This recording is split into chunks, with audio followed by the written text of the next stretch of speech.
नमस्कार. समेस्त पळोवणाऱ्यांक माये मोगाचो येवकार.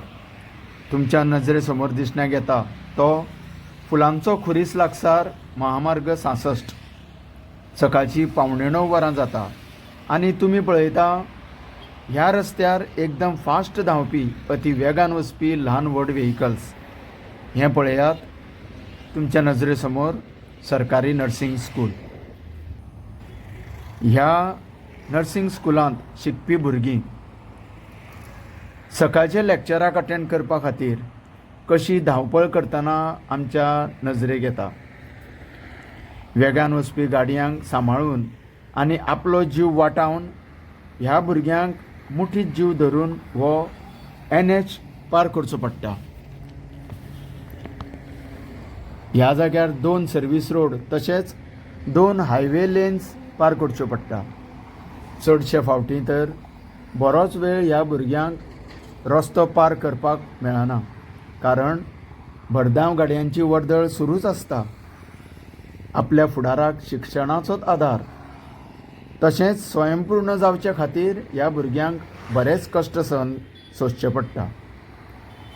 एका वाटेन शिक्षणाचें वजें तर दुसऱ्या वाटेन हो जिविताक धोको आशिल्लो शारिरीक आनी मानसीक ताण सहन करचो पडटा.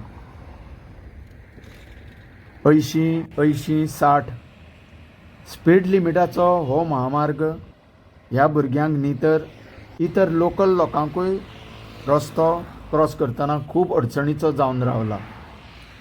तुमकां समजलांच आसतलें की ह्या रस्त्याचेर खंयच झेब्रा क्रॉसिंग पट्टे रंगयल्ले आमच्या नजरेक येना. तशेंच हांगासर नर्सिंग स्कूल आसा अश्यो पाटयोय आमकां दिसना. कदंबा बसींतल्यान देंवल्या उपरांत ह्या भुरग्यांक अशा धोकादायक संकटाक तोंड दिवचें पडटा. आपलो जीव तशेंच आपल्यो वस्तू सांबाळून घेवनूच हो धोक्याचो NH पार करचो पडटा. अशा बऱ्याचशा भुरग्यांक आमी ह्या बद्दल विचारलें तर आमी भुरगीं कितें करूंक शकता.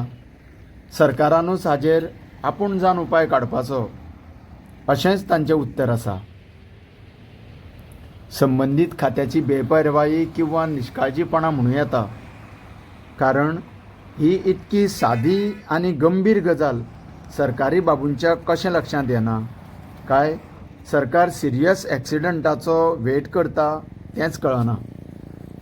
भुरगीं एकमेकाक आदार दिवन कशी बशी हो रस्तो पार करतना आमी पळयता. हो जीव घेणो रस्तो पार करपाक बरीच तांकां कसरत करची पडटा.